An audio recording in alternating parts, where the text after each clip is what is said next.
Good morning बच्चों। आज हम क्लास 8 के विज्ञान में फसल उत्पादन एवं प्रबंधन के बारे में पढ़ेंगे।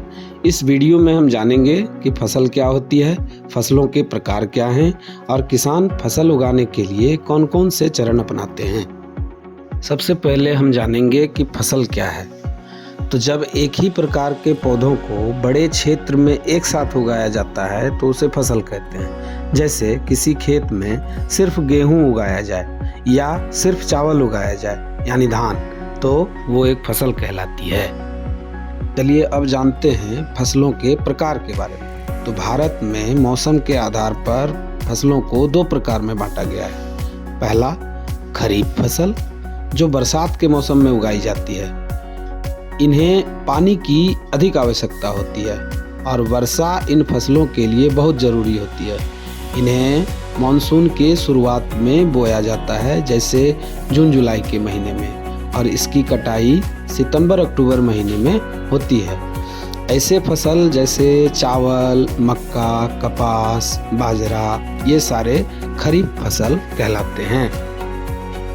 दूसरा प्रकार है रबी फसल। ये सर्दियों के मौसम में उगाई जाती है। इसके लिए वर्षा कम चाहिए, ठंडी जलवायु चाहिए और इसकी सिंचाई जो है नहरों या ट्यूबवेल या अलग अलग माध्यमों से होती है। इसकी बुआई अक्टूबर नवंबर महीने में होती है और कटाई मार्च अप्रैल महीने में।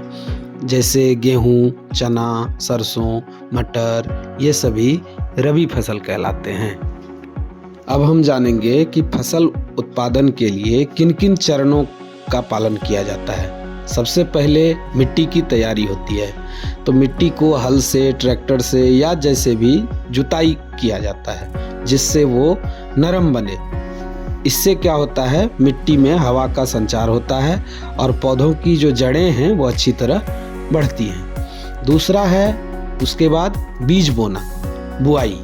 इसमें अच्छे बीज बोए जाते हैं सही गहराई पर, दूरी पर।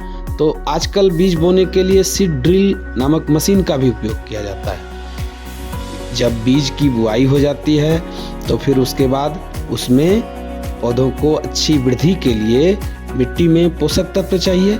इसके लिए खाद, उर्वरक। तो खाद जो है वो प्राकृतिक होता है और उर्वरक रासायनिक होते हैं। तो खाद उर्वरकों का इस्तेमाल किया जाता है। इसके बाद आता है सिंचाई। समय समय पर पौधों को पानी देना आवश्यक है। सिंचाई के साधन में कुआं, ट्यूबवेल, नहर, स्प्रिंकल सिस्टम, ये सारे चीज़ आते हैं। ऐसे फसलों की सिंचाई की जाती है। इसके बाद अगला चरण आता है निराई गुड़ाई का। इसमें जो फसल के बीच में अनचाहे कुछ पौधे उगाते हैं, जिन्हें खरपतवार भी कहते हैं, तो उनको हटाने की प्रक्रिया होती है। इसे निराई गुड़ाई कहते हैं।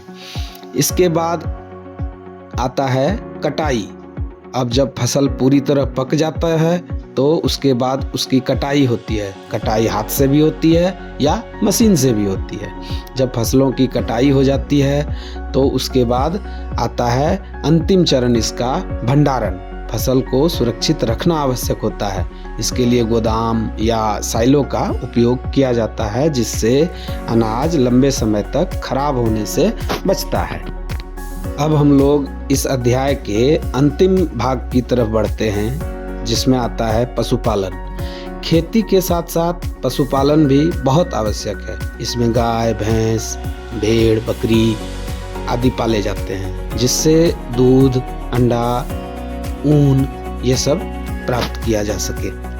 तो बच्चों, आज हमने जाना फसल उत्पादन और प्रबंधन के बारे में। इस पाठ में हमने सीखा कि जो भोजन हम दैनिक प्रयोग करते हैं, मतलब खाते हैं, वो किन किन प्रक्रियाओं से होकर गुजरता हुआ हमारी थाली तक पहुंचता है। उम्मीद है आपको अच्छा लगा होगा। धन्यवाद।